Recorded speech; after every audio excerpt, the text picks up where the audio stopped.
right, so we're here with Troy in Indiana, and he's got a special build for us, an F350 with a 24-valve Cummins in it, but it's a transmission that's the sweet part in this truck. 10-speed? 13. 13, see? Not even enough. And the beauty part is he did the transmission gear swap to turn it into a bigger overdrive. We're gonna get Troy to give us a hand with the Fargo transmission too. But in the meantime, we're gonna check out this sweet, sweet truck. This truck means a lot to you, right? Yeah, I rode home in it when he bought it in '87. I was 7 years old. I rode home in it, and it's just been a part of my life, you know, and nice. I wanted to bring it back to life. Right on, let's get into it. Here we go.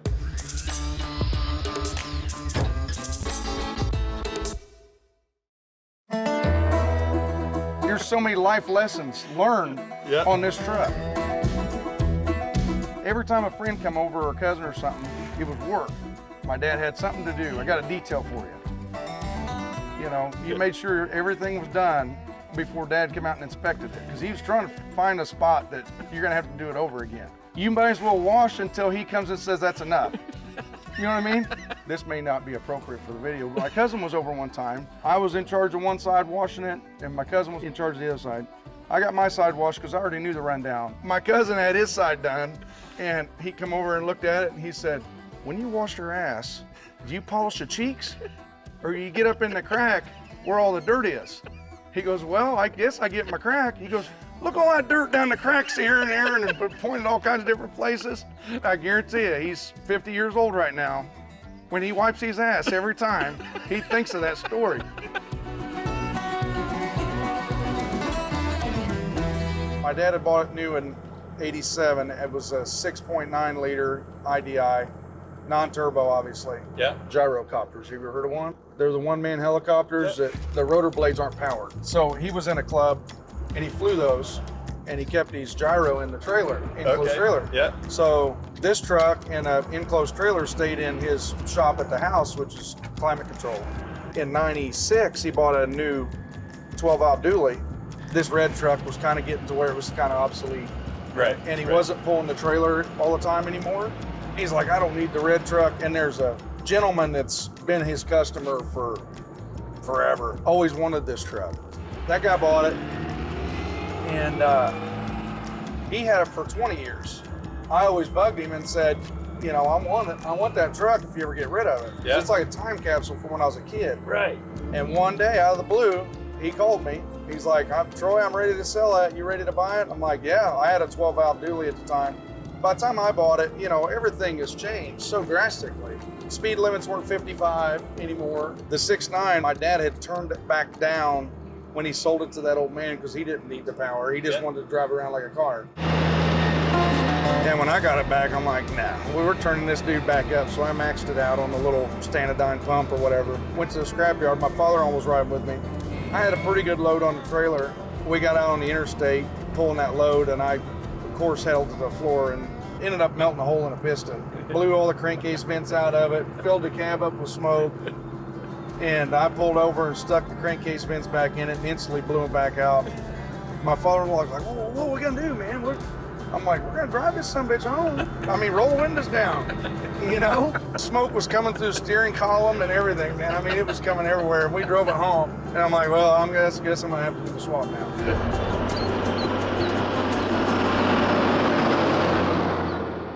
Hi, this is Bill here at PowerstrokeHelp.com, and today we're going to talk about how long can you ride on blown head gaskets before you're doing serious damage to the engine. I was messing around at my shop one day and a neighbor came by and goes, man, I got something you might be interested in. It's a 2005 F350 with a blown up 6-liter that had the later model coil spring front suspension. I'm like, that'll give me a good ride. I got it home, pulled the engine transmission out of it. Frame's in pretty good shape. There's about a 3-inch difference in wheelbase. Okay. So I had to shorten the chassis of the 05 up, got rid of the old chassis, rolled the new chassis underneath this.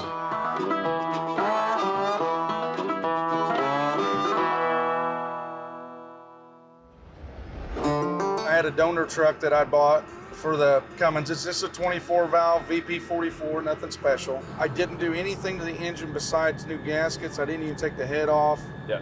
It's got head bolts still. The engine had 180-some thousand hard miles. Yeah. It's got a little bit of blow-by like any of them. You know, they got a little bit of miles on them, but the NV4500s, they want like crazy money for them, and they're really not that great. If Right. you really start, if you're pulling with one, the gears are too far apart, really, the gear ratios. Then I was like, well, maybe I'll do a 6-speed. Well, you know, they want crazy money for those too. I was talking to my dad, he goes, well, I got that 9513 down there. And I'm like, I mean, it's a little overkill, but I mean, why not? Yeah. I'm building something obscure anyway. They make the bell housings for it. So. Yes. Yeah. I started doing some research and found a flywheel housing for the back of the engine. That took a lot of work to get it to work. You can buy a clutch for these. I just bought a single disc for like $350. I know, right? You know, and it's a 14-inch, I think, clutch or something like that. Yeah. And the standard input in this little transmission is 1.75 inches. So, you know, you don't have to mess around with that. So I was like, okay, I want a 4-wheel drive. What am I going to do now? I found a guy that has a bunch of old Ford trucks and sold me a Deboss NP205 for like $200 Nice. and a $20 cord.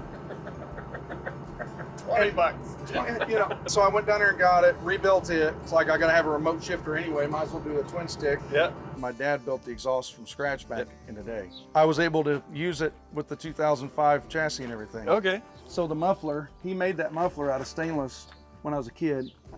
That's quite the muffler. Mm-hmm. Yeah. So all the stainless and up and over the axle, and I cleaned it all up and put it on this truck, on this chassis. That still works. And That's yeah, amazing. still original. You know, if you build quality stuff, Well, that's it. it lasts. That's right.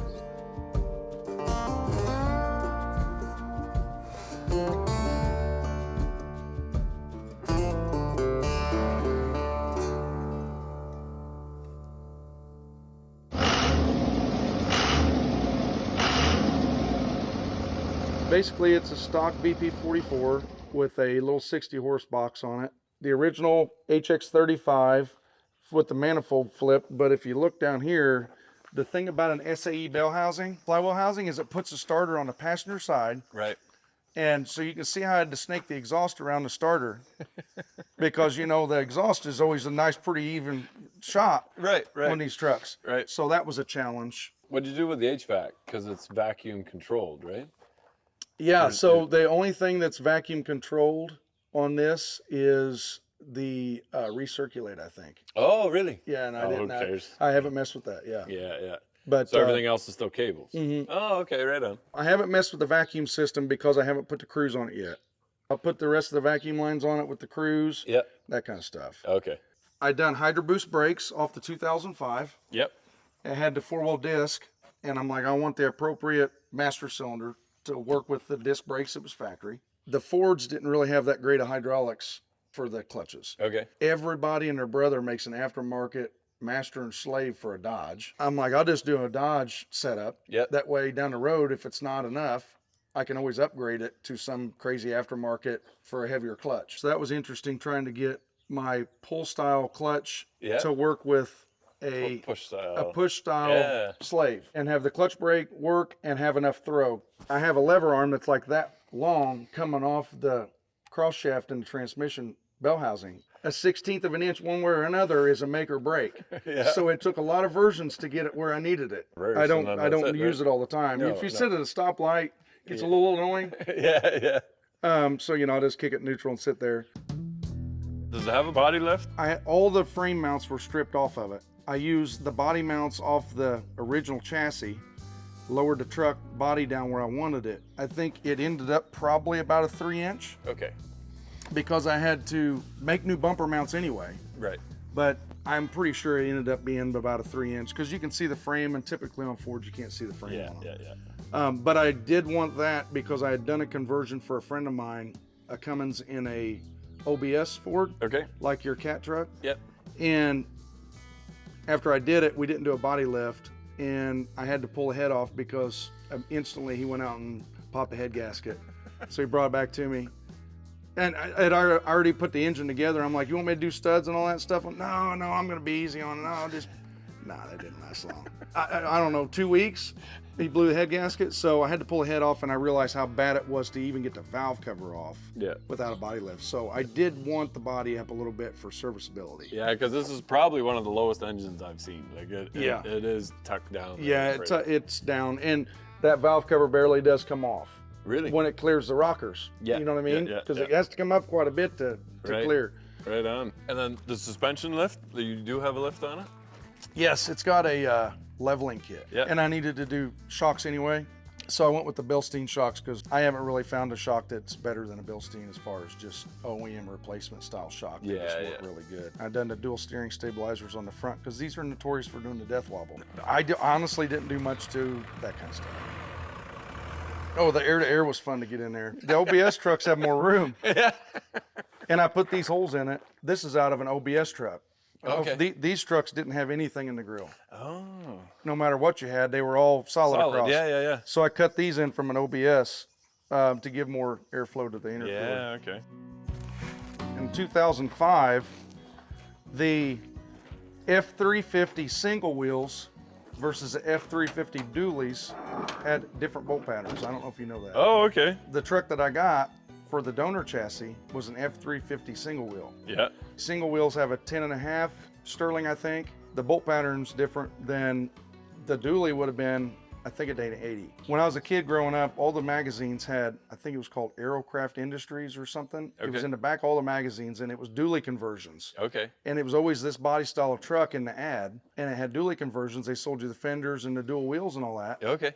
Instead of buying a Dana 80 and converting the whole front axle, the whole donor chassis, I bought reasonable. Yeah. I'm like, the 10.5 is going to be fine for what I'm doing. I just need to buy an adapter kit and do a dual wheel conversion. But that's when I discovered that the bolt patterns were different. The truck had 16s on it when my dad put the aluminums on it. And these are 17s in order to clear everything because that's got disc brake on the rear. And then I just wanted to do the tallest tire I could to look appropriate with the dual wheels. 255/85s is the tallest, narrowest tire I could find. Turned out pretty decent, but it kept the same look at what I was going for.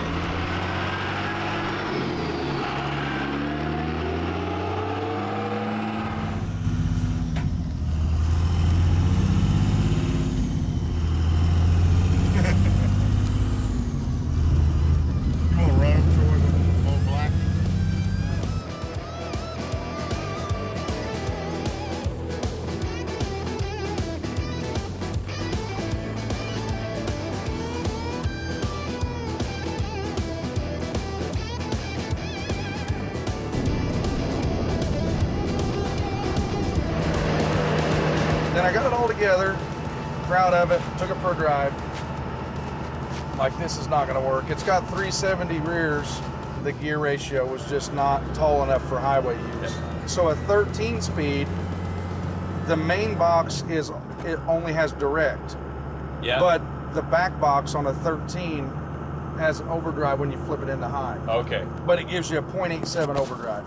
To today's standards, overdrives are quite a bit higher than that. Right. I started looking at gear ratios, and I could do quite a bit with the rear end. The front end was a problem. Yeah. 350s, 355s, 350s, whatever it is the tallest you can go in a Dana 60 front. Unless you do some, Ford done a Dana 61 for vans. Okay. That had more offset so you can go to a taller gear. Yeah. But I don't have that in the front end. I didn't really want to retube the front axle and all kinds of stuff. Yeah. And I'm like, to go from 370s to 350s is not worth it. So I'm like, I've tried everything, Dad. I don't know any other option besides trying to overdrive that transmission or do a different transmission. He goes, well, we can flop them gears around, try it on that 13. So pulled the body back off, pulled the transmission out. Dad and I busted it down, figured out, and swapped it around, and now it's awesome. I mean, that's direct. I'm not even using the splitter. That's the tallest gear aside from overdrive in that gear, right? So that would be like 12th gear. Yeah. And we're doing 60 at 1500. You know what I'm saying? Yeah. And if I go, that gives me another 0.87. That's 1200 RPM. Yeah. So you can, Oh, tromp on it. Just step on it. Yeah. Oh, it don't have much power. Yeah. Just a VP44 truck. Yeah. You know what I mean? Yeah. No tuner on it, or? It has one of those Edge Yeah, EZ okay. things, like Yeah. 60 horse or something. Yeah. And I got the low boost smoke all the way down so I don't puff black smoke on my boat.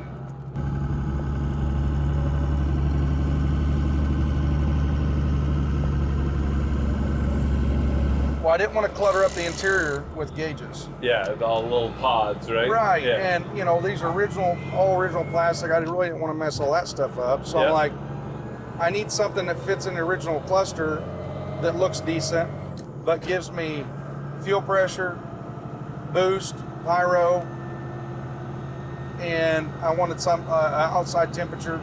Yeah. And so that's when I went with a digital dash. And yeah, I mean, it works pretty good. It's not perfect, but it works pretty good. It looks like you got 7,000 miles on the dash. Yeah, about 7,000 miles or so. So would you do anything different? Know what I know now. They make a 6610. Have you ever heard of one of those? They're only good for 660 foot-pounds. Okay, yeah. But they're like a baby twin countershaft Eaton Fuller. Okay. And down that small, most trucks probably would have had like a Spicer 5-speed or something like that in it, but they're like a baby 10-speed. Okay. And I probably just would have done one of those, a baby 10-speed or something. Okay. It's a little smaller to fit. And then you can still flip the gears around Right. in those, turn Right. it into the right overdrive. Right. Okay. Because I don't really need the splitter on the 13. No. It was just handy. My dad's like, you can just have it.